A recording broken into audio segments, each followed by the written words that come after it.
창세기 12장 10절부터 20절입니다. 제가 읽겠습니다. 그 땅에 기근이 들었다. 그 기근이 너무 심해서 아브라함은 이집트에서 얼마 동안 몸부쳐서 살려고 그리로 내려갔다. 이집트에 가까이 이르렀을 때 그는 아내 사라에게 말하였다. 여보, 나는 당신이 얼마나 아리따운 여인인가를 잘 알고 있어. 이집트 사람들이 당신을 보고서 당신이 나의 아내라는 것을 알면 나는 죽이고 당신은 살릴 것이요. 그러니까 당신은 나의 누이라고 하시오. 그렇게 하여야 내가 당신 덕분에 대접을 잘 받고 또 당신 덕분에 이 목숨도 부지할 수 있을 거요.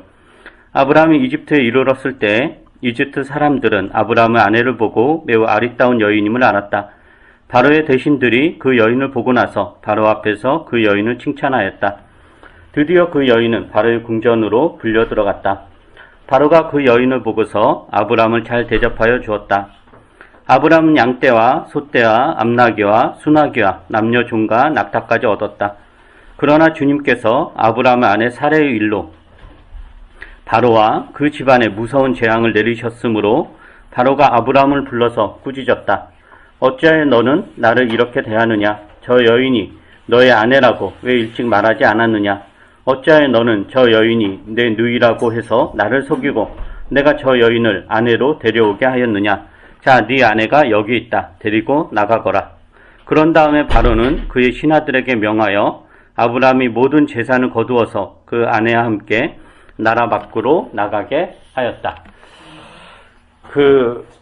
아브라함이 이제 기거하던 땅에 큰 이제 기근이 들었다라고 합니다. 본문은 그 기근이 너무 심했다라고 표현하죠.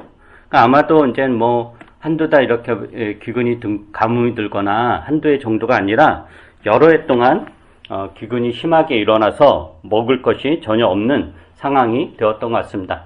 가축들도 기를 수 없게 되었고 있는 가축도 다 이렇게 잡아 먹어야 되는, 그러다가 이젠 굶어 죽게 생긴, 키우는 가축은 물론이고 사람들도 다 굶어 죽게 생긴 그런 큰 기근이 일어난 것입니다. 아브라함은 가족과 그 식솔들의 생존을 책임지는 이제 가장이죠.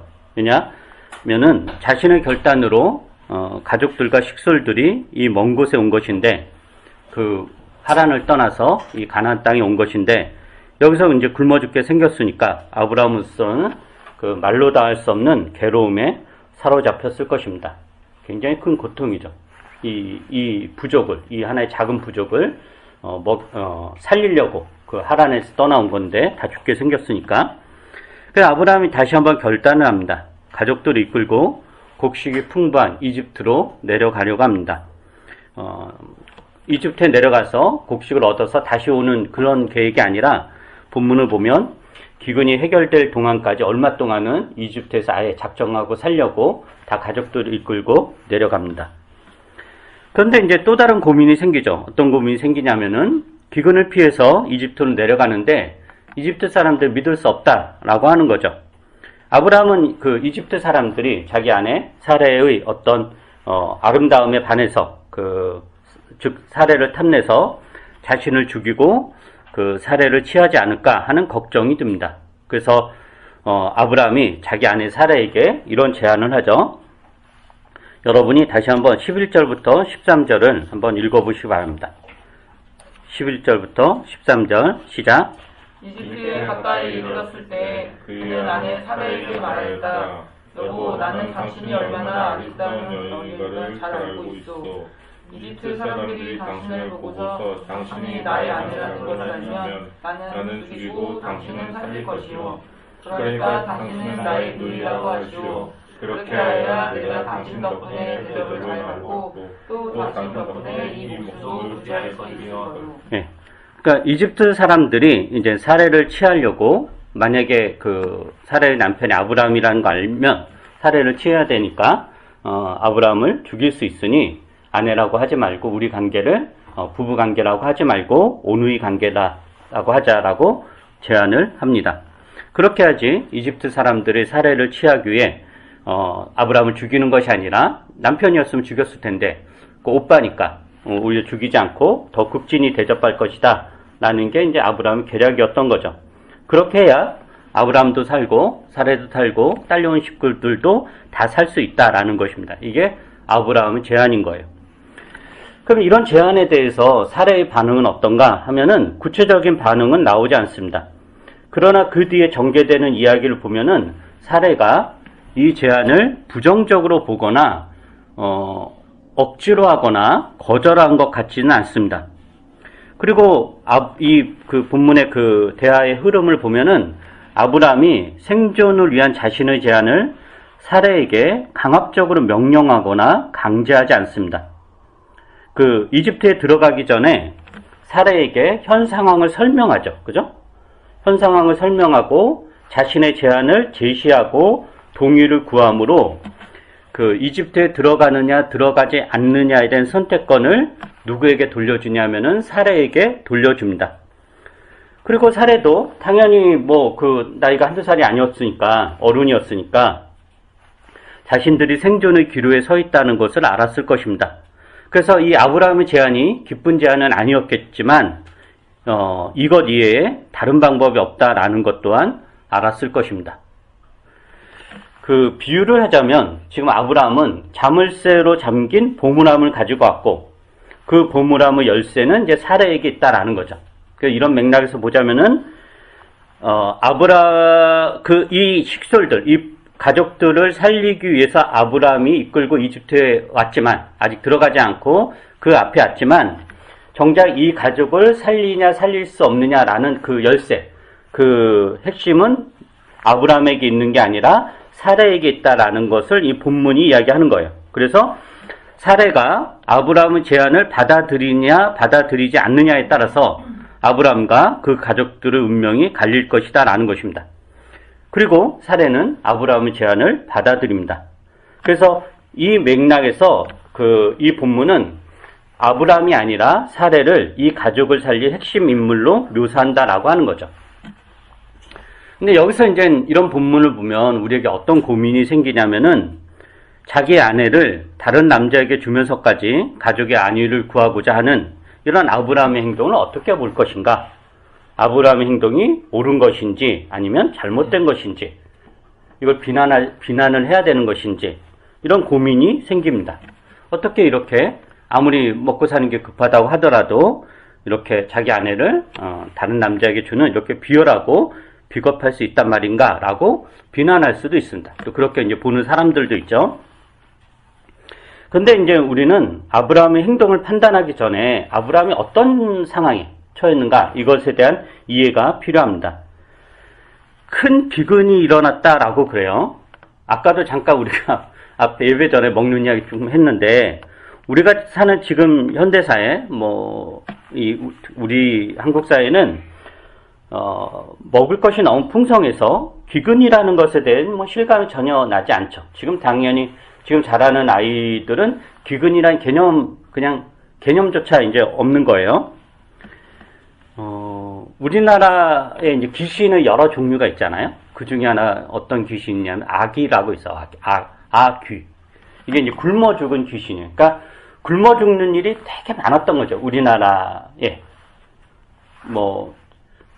저 어릴 때만 해도 제가 굉장히 가난하게 살았지만 굶을 정도는 아니었지만 저희 윗세대들은 정말 보릿고개라든가 거의 굶는 일이 비일비재했고 그러니까 어느 정도 심했냐면은 이제 악이라는 귀신이 생길 정도로 이게 전래될 정도로 기근이라는 게 굉장히 드문 일이 아니라 옛날에는 흔했다라고 하는 거죠. 그래서 성경에도 기근이 심하면은 서로를 잡아먹는, 부모가 자녀를 잡아먹는 그런 비극적인 일들도 종종 있었던 것입니다. 그러니까 기근이 심하다라는 것은 단순히 먹는 게 없다 이 정도가 아니라 자식까지 잡아먹을 정도로 굉장히 피폐한 상황이다라는 것을 의미합니다. 그러니까 아브라함의 처지가 이제 그 정도가 된 거죠. 지금 있는 곳에서 계속 머물고 있다가는 가축 다 잡아먹고 나중에는 사람까지 잡아먹거나 다 굶어 죽을 그런 상황인 거예요. 아브라함은 이 고대 세계에서 기근이 자주 일어났고 그것에 대한 해결책이 없었기 때문에 그 기근의 끔찍함을 잘 알았을 것입니다. 여기서 더 있다가는 다 죽게 생겼구나. 그런데 이제 이웃 나라인 이집트에는 먹을 것이 풍성하다라는 이야기를 듣습니다. 이집트는 여러분도 알다시피 나일강 범람으로 기름진 옥토들이 굉장히 많았고 거기서 이제 곡식들이 잘 자랐고 또 비가 오지 않아도 나일강 수량이 풍성하니까 그 물로 농사를 져서 먹고 사는데 이제 문제가 없었던 그런 지역입니다. 그러니까 살기 위해서는 이집트로 가야 되죠. 다른 선택의 여지가 없는 거예요. 근데 이제 아브라함은 또 기근을 해결하는 것 못지않은 또 걱정이 생긴 거예요. 어떤 걱정이 생겼냐? 이집트에 가면 목숨을 잃을지도 모른다 라는 또 걱정이 생기는 거예요. 가나안 땅에 계속 있자니 다 굶어 죽게 생겼고 그래서 먹고 살기 위해서 이집트로 내려갔다가 자기도 죽을지도 모른다 이런 걱정이 생긴 거예요. 그 이유가 뭐냐면은 아내가 너무 이뻤기 때문에 이집트 사람들이 그 아내를 취하려고 자기를 죽이고 아내를 빼앗을 그런 가능성이 아브라함에게 이제 그 걱정이 생긴 거죠.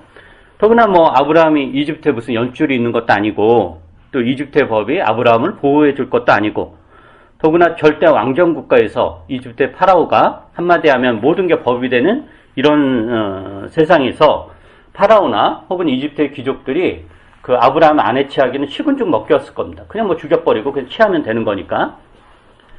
근데 이러한 상황을 다 파악하고 있었을 아브라함이 상당한 고민을 했을 것입니다. 이집트에 안 가면 다 굶어 죽게 생겼고 그렇다고 이집트에 가자니 사례로 인해 자신이 죽을지도 모르고 그렇다고 그러면 이제 사례만 떼어놓고 있잖아요. 그러면 사례만 그 가나안 땅에 놓고 오자니 그러면 사례는 굶어 죽을 것이고 그러니까 이래도 죽고 이제 저래도 죽는 상황인 거예요. 이 상황이. 그래서 이런 고민을 안고 우선 이집트 땅으로 가족을 이끌고 떠난 것 같습니다. 그리고 이집트 땅에 이제 들어가기 전이죠. 본문에 보면은 아직 들어가지 않고 들어가기 전에 드디어 이제 결단을 내립니다. 아브라함은 지금 어떤 결단을 내리냐면은 사라에게 제안하는 그 내용은 뭐냐면은 단 한 명이라도 죽지 않는 기준을 가지고 다 사는 방향으로 결론을 내리고 사라에게 제안합니다. 그리고 사라는 그 제안을 묵묵히 받아들입니다. 그러기에 부부 관계를 온누이 관계로 속이자라는 일에 있어서는 사실은 아브라함과 사라는 공모자입니다. 아브라함은 가해자고 사라는 피해자가 아니라 둘 다 협력하여 일어난 일입니다. 가끔 사람들이 사라를 피해자로 보는 경향이 있는데 전혀 그렇지 않습니다. 사라도 이 일에 대해 적극적 공모자입니다. 그러니까 여기까지가 그 온 가족이 죽음에 내몰리게 된 상황에서 아브라함과 사라가 이 문제를 해결하는 방식입니다. 이런 맥락에서 보자면은 우리가 아브라함의 선택과 행동을 무작정 비판할 수는 없습니다. 죽음 앞에서 그 죽음을 해결하기 위한 것보다 더 우선하는 것은 없습니다. 굶어 죽게 생겼는데 거기서 무슨 윤리를 따지고 부부간의 정절을 따지고 찬밥 더운 밥 가릴 때가 아닙니다. 지금 당장 죽느냐 사느냐라는 그런 절체절명의 위기에서 아브라함은 이렇게 할 수밖에 없었을 것입니다. 우리라고 별 수 있었을까요? 한번 예를 들어보죠. 여러분이 뭐 그런 가치관 게임이라든가 뭐 정의란 무엇인가 이런 책에도 이런 비슷한 얘기가 나올 것 같은데 여러분이 이제 수백 명이 탄 배에 여러분의 가족과 이제 타고 있어요. 근데 그 배가 전복 위기에 빠졌습니다. 근데 그 중에 한 명이 배에서 내리면 배는 전복되지 않고 수백 명은 사람은 이제 살 수 있다라고 쳐봐요. 그러니까 배에서 내리는 한 명은 이제 죽을 수밖에 없는 거죠. 그리고 그 한 명을 선택해야 되는 책임이 나에게 이제 주어진 거예요. 근데 더구나 그 한 명은 내 가족에서 한 명을 선택을 해야 돼요. 물론 그런 일이 실제로 안 일어나겠죠. 이제 예를 들면. 근데 또 규칙이 있는데 나는 배에서 내릴 수 없어요. 차라리 내가 배에 내있으면 내가 장렬하게 전사하고 모두 살리겠다고 영웅신화를 만들 수 있지만 나는 내릴 수 없어요. 내 가족 중에 한 명이 내려서 죽어야 이 배 안에 있는 수백 명이 살아요. 그리고 그 선택할 수 있는 시간은 다 1시간이에요. 그러니까 내가 선택하지 않으면 내 가족들도 다 죽고 그 배에 있는 수백 명의 사람들도 다 죽는 거예요. 이럴 때 어떻게 해야 될까? 굉장히 말로 다 할 수 없는 엄청난 이제 고통의 선택이죠. 그런 선택에서 그 사람이 자기 가족의 누군가를 선택해서 바다에 집어넣었다고 해서 우리가 어떻게 저럴 수가 있냐, 저런 못된 것이냐, 이렇게 비난할 수 없다라는 거죠. 굉장히 고통스럽고 가슴 아픈 일이지만 이게 아브라함의 상황인 거예요. 근데 아브라함은 사실은 그것보단 덜해요. 왜냐하면 누군가 죽는 선택은 아니에요. 사례를 죽이고 우리가 살겠다 이거 아니거든요. 사례가 이집트의 파라오나 권력자들 아내가 되는 거예요. 그죠? 나중에 보면 파라오가 너는 왜 속여서 내가 이 애를 내 아내로 취하게 했느냐 라는 이야기를 하잖아요. 그러니까 무슨 노예가 되는 것도 아니고 하녀가 되는 것도 아니고, 당시 이집트의 파라오는 그 세계에서 제일 큰 강대국, 최고의 권력자인데 그 최고 권력자의 후궁이 되는 거예요. 아마 이 아내라고 표현하지만 이 아내가 정실 부인은 아닐 것 같고, 그 황후는 아닐 것 같고, 후궁일 것 같습니다. 근데 모두가 다 후궁이 되려고 다 이렇게 길을 쓰고, 뇌물을 바치고 막 그럴 텐데, 어쨌든, 그러니까 이게, 사례가 죽거나 이런 상황은 아닌 거죠. 모두가 사는 거예요, 모두가. 그래서 이런 맥락에서 보자면은, 아브라함의 선택은 합리적이고, 그가 할 수 있는 최선의 선택이었을 것 같습니다. 그러니까 그 누구도 아브라함의 선택을 어떻게 비겁하게 자기 아내를 파나, 이렇게 비난할 수 없다라는 거죠, 쉽게. 근데 이제 오늘 본문은 이러한 아브라함의 선택으로 끝나지 않아요. 뒤에 보면 이제 반전이 있죠. 아브라함이 이제 사례와 아브라함이 공모해서 그렇게 하자라고 하고 가족들 이끌고 이집트로 이제 들어갑니다. 예상대로 이집트 사람들이 사례의 아름다움 보고 칭찬합니다. 그게 이제 소문이 다 났고 파라오의 신하들도 대신들도 사례가 얼마나 아름다운지 이걸 극찬하고 드디어 그 파라오에게 보고합니다. 그래서 이제 그 궁에 이제 들어오죠, 사례가. 파라오도 당연히 그 사례의 아름다움에 반해서 후궁으로 삼습니다. 그리고 아브라함에게 극진하게 호의를 베푼다. 당연하죠, 오빠니까. 그래서 수많은 가축대와 남녀 종을 선물로 줍니다. 아브라함이 가나안 땅에서 일구었던 것과는 비교할 수 없는 엄청난 부를 획득합니다. 기근을 피하려고 이집트는 내려왔는데 기근을 피하는 정도가 아니라 거부가 되는 거죠. 엄청난 부를 획득한 거예요. 근데 이제 얼마 후에 하나님께서 이 사례를 취한 일로 파라오와 그 집안에 무서운 재앙을 내립니다. 여기서 이제 어떤 재앙인지 나오진 않는데 하나님께서 파라오와 그 집안에 재앙을 내리며 아마도 직접 경고를 한 것 같습니다. 이게 누가 한 일이다 라는. 그러니까 하나님이 파라오의 꿈에 나타났거나 재앙을 내리고 그 꿈에 나타나서 지금 상황에 대한 이야기를 한 거죠. 그러니까 이제 파라오가 두려움에 떨며 아브라함을 부르고 엄하게 끄주져요. 그게 18절, 19절의 내용이에요. 한번 읽어보세요. 18절, 19절 시작. 파라오가 아브라함을 불러서 꾸짖었다. 어찌하여 너는 나를 이렇게 대하느냐? 저 여인이 너희 아내라고 왜 징벌하지 않느냐? 어찌하여 너는 저 여인이 내 누이라고 해서 나를 속이고 내가 저 여인을 아내로 데려오게 하였느냐? 자, 내 아내가 여기 있다. 데리고 나와라. 네. 지금 파라오는 아브라함에게 왜 자신을 속였느냐라고 꾸짖습니다. 그러니까 파라오 입장에서는 아브라함이 사례를 누이라고 했고 또 아브라함과 사례의 동의를 받아서 사례를 취한 것이지 강제로 한 건 아닐 거 아니에요? 아브라함에게 제안을 했겠죠. 너의 누이가 이렇게 결혼을 안 했다면은 안 한 거잖아요. 이 현재 상황에서는 나의 후궁으로 삼고 싶다라고 이야기를 했을 것이고 당연히 아브라함은 동의를 했고 사례도 이제 동의를 한 거죠. 그래가지고 이제 그 취한 거니까 사실은 아무런 잘못이 없죠. 파라오는. 만약에 파라오가 이 사례가 아브라함의 아내라는 걸 알고 취했다면 굉장히 큰 잘못을 했겠지만은 아브람과 사레가 자신을 속여서 이렇게 벌어진 일에 대해서 파라오는 아무런 잘못도 없고 책임도 없습니다. 그래서 이 본문의 내용을 보면은 파라오가 하나님의 큰 재앙을 이 일로 인해서 큰 재앙을 받았는데 이렇게 받았음에도 불구하고 아브라함을 불러서 하는 내용을 보면은 자신의 잘못이라고 이야기하지 않고 아브라함의 잘못이라고 이야기하면서 아브라함을 꾸짖고 나무랍니다.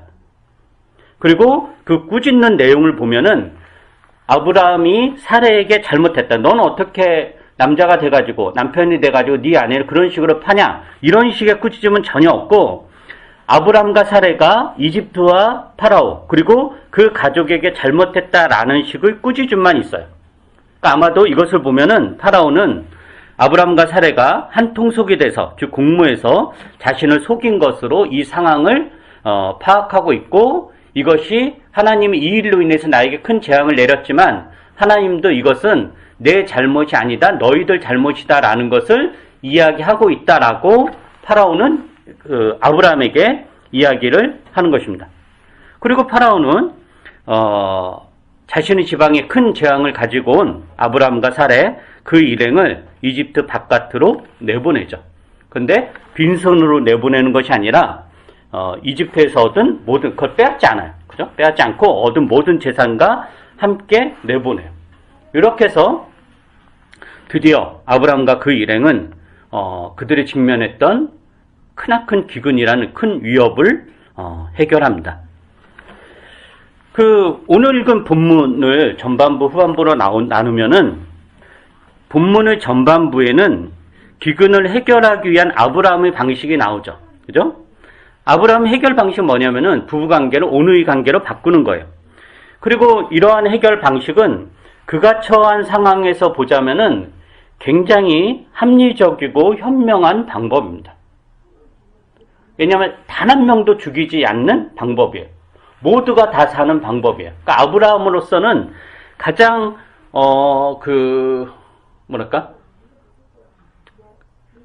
최고로 선택할 수 있는 합리적이고 현명한 방법이에요. 그리고 그 방법이 통하죠. 이집트에서 한 대를 받고 많은 재산을 얻어요. 기근을 해결하는 정도가 아니라 엄청난 부를 이루죠. 그런데 후반부는 이러한 아브라함의 해결 방식을 긍정적으로 묘사하지 않습니다. 파라오가 아브라함의 잘못을 명백하게 밝히고 꾸짖습니다. 즉 아브라함의 거짓을 폭로하죠. 파라오가. 그래서 파라오는 아브라함에게 뭐라고 이야기하냐면은 네 아내가 여기 있다. 즉 아브라함이 속인 이 관계를 파라오가 자기 입으로 네 아내다. 네 아내가 여기 있다라고 하므로 아브라함이 감추고자 했던 진실을 드러냅니다. 그래서 아브라함은 자신의 잘못을 인정할 수밖에 없는 거죠. 그리고 이 본문의 문해적인 기법을 보면은 아브라함의 잘못이 더 선명하게 드러나는데 지금 전반부와 후반부를 보면은 전반부에는 아브라함의 발언이 있죠. 아브라함이 사라에게 우리 이렇게 하자라는 이야기가 있어요. 근데 후반부에는 전혀 아브라함의 이야기가 없고 누구의 이야기만 있냐면은 속임을 당한 파라오가 자신이 속았다. 너로 인해서 이러한 일이 발생했다. 진실을 드러내자. 라는 파라오의 이야기만 있습니다. 그래서 이러한 기법을 통해서 이 창세기 저자는 아브라함의 행동이 잘못되었다라는 것을 표현하는 것 같습니다. 즉 아브라함의 행동은 그 누구라도 그럴 수밖에 없었다라는 맥락에서 이해할 수 있지만 그렇다고 해서 그의 행동이 하나님의 관점에서 믿음의 행동이다라고 할 수는 없습니다. 즉 인간의 편에서는 매우 지혜롭고 합리적이고 현명한 선택과 행동이었지만 하나님 편에서는 매우 어리석은 선택과 행동이었을지도 모릅니다. 왜냐하면 아브라함이 이러한 선택과 행동은 하나님께서 아브라함에게 애초 약속하신 너로 인하여 너의 후손들이 내가 너의 후손을 생육하고 번성하게 하겠다라는 하나님께서 우르에서 그리고 하란에서 아브라함 불러내셔서 가나안 땅에 들이신 하나님 목적이 아브라함을 통한 새로운 언약 백성의 시작인데 즉 생육과 번성인데 그리고 그 생육과 번성을 이루기 위해서는 아브라함과 사레 사이에 후손이 나와야 되는데 이게 지금 큰 위기가 생긴 거죠. 사레를 파라오의 아내로 져버렸으니 다시 그 아브라함의 후손이 나올 수가 없는 거죠. 그래서 이런 새로운 위기를, 그러니까 큰 기근이라는 위기를 해결하고자 했던 방식이 하나님의 관점에서는 훨씬 더 큰 위기가 초래되었다라고 하는 것입니다. 즉 하나님의 약속이 성취되는 것이 불가능한 상황이 된 거죠. 그래서 하나님은 기근보다 더 큰 위기, 즉 생육과 번성의 약속이 취소되는, 그것이 이루어지지 않는 그 더 큰 위기를 해결하기 위해서 개입하십니다. 그런데 하나님은 어떻게 개입하시냐라는 거예요. 그 개입하는 방식이 보면은 하나님은 아브라함의 잘못된 선택과 행동에 대해서 아브라함을 직접 벌 주거나 아브라함을 꾸짖거나 아브라함을 뭐라고 하는 방식으로 하지 않습니다. 그 방식이 아니라 파라오에게 재앙을 내리고 그 재앙에 놀란 파라오가 아브라함 행동을 꾸짖는 방법으로, 즉 간접적 방식으로 아브라함의 잘못된 선택과 행동을 깨우쳐 주십니다. 그 아브라함의 선택과 행동은 충분히 이해가 되죠. 우리가 아까도 이야기했듯이 누군가 한 명을 희생시킴으로 모두를 구할 수 있다면 우리는 어떻게 할 것인가? 더구나 그 한 명을 희생시키는 게 그걸 죽이는 게 아니라 더 무슨 노예로 삼는 것이 아니라 한 엄청난 강대국의 그 왕의 후궁으로 들이는 그런 일이었으니까 이게 충분히 이해가 된다라고 하는 거죠. 당연히 그 희생당하는 사람이 억울하다고 하더라도 그 사람이 그렇게 함으로 모든 사람이 다 살아난다면 우리가 거기에서 누구라도 그렇게 선택하는 게 합리적이다라고 생각을 할 겁니다. 근데 오늘 창세기 본문은 그렇지 않다라고 하는 거죠. 하나님께서는 사람의 눈에는 보이지 않는, 사람의 이성으로는 다 파악할 수 없는 무한한 가능성이 있습니다. 인간의 추론과 이성과 합리성을 뛰어넘는 무한한 길이 있죠. 이것을 받아들이고 이것을 근거로 선택과 행동을 하는 것이 믿음입니다. 아브라함은 지금 자신의 어떤 이기적 욕심 때문에 이러한 행동을 한 것은 아닙니다. 그죠? 사리사욕을 채워서 내가 내 아내를 후궁으로 들이면 내가 이때 권력을 차지하겠지. 이런 욕심 때문이 아니라 자신을 믿고 의지하는 가족과 식솔들, 한 부족을 살리기 위해서 이런 선택을 한 거죠. 그러나 그에게는 하나님이 그의 백성을 보호하시며 하나님의 길에는 사람들이 알 수 없는 무한하고도 다양한 가능성이 열려있다라는 믿음이 부재했습니다. 그러기에 자신의 방식 안에서 최선을 다한 거죠. 그래서 이런 맥락에서 우리는 믿음이 무엇인가 라는 것을 드디어 정의할 수 있습니다. 믿음이란 모호한 것, 흐릿한 것, 혹은 보이지 않는 것, 안개 같은 것을 하나님이 그의 백성과 공동체를 보호하신다라는 지식을 가지고 견디는 능력이다라고 볼 수 있습니다. 아브라함이 이집트에 들어가기 전에 이집트에 들어가서 벌어질 상황들에 대해서 아브라함은 선명한 그림을 가지고 있었습니다. 우리가 가면 이러한 일이 벌어질 거고 또 이러한 일이 벌어지니까 이렇게 대처해야 된다라는 아주 선명한 그림을 가지고 있었다라고 하는 거죠. 그래서 그것을 선명한 그림을 가지고 있었기 때문에 거짓을 들고 갔다면 믿음이란 뭐냐?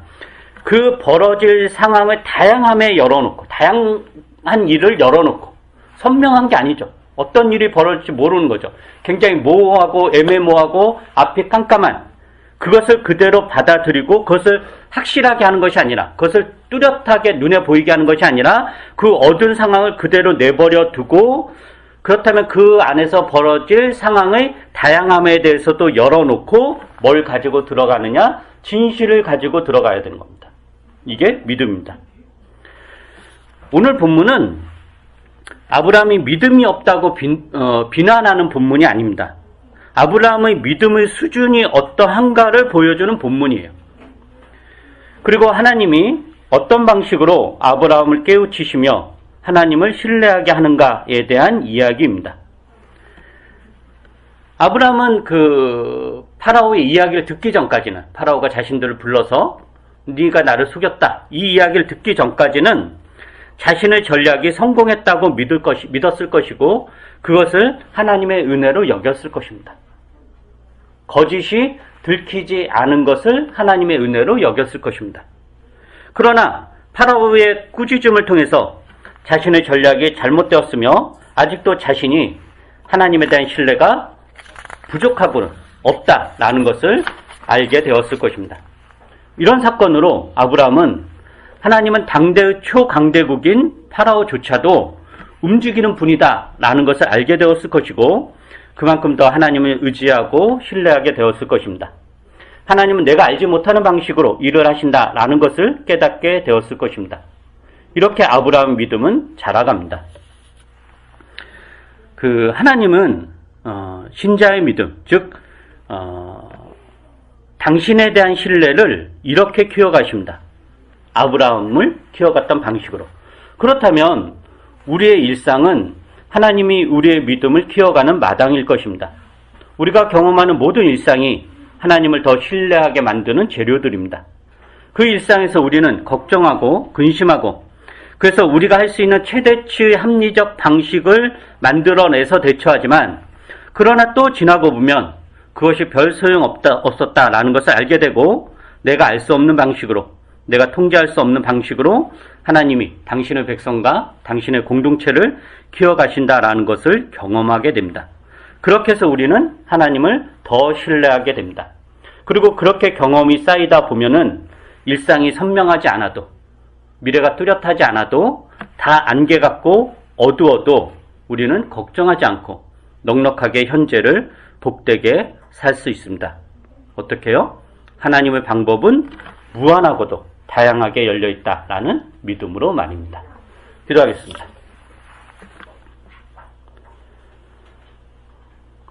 거룩하신 하나님, 우리가 우리의 경험으로 하나님을 얼마나 제한하는지, 하나님을 얼마나 축소시키는지 우리가 알 수 없습니다. 우리의 믿음 없음이 하나님의 다양한 가능성과 그 무한하신 길을 한 가지 길로 축소하고 거기에 우리를 집착하게 합니다. 아브라함의 생애를 통해서 아브라함의 행동과 선택을 통해서 또 그 뒤에 벌어질 일을 통해서 우리는 하나님이 우리가 생각하는 것보다 훨씬 더 깊고도 넓고도 부유하시구나 라는 것을 깨닫게 해주시고 그래서 우리가 일상에서 겪는 여러 가지 일들이 그거 하나하나에 얽매여서 거기에 헤어나오지 못하게 하는 것이 아니라 오히려 열려있는 수많은 가능성들을 가지고 하루하루를 복되게 살아갈 수 있도록 은혜를 베풀어 주시옵소서. 감사드리며 예수님의 이름으로 기도합니다. 아멘.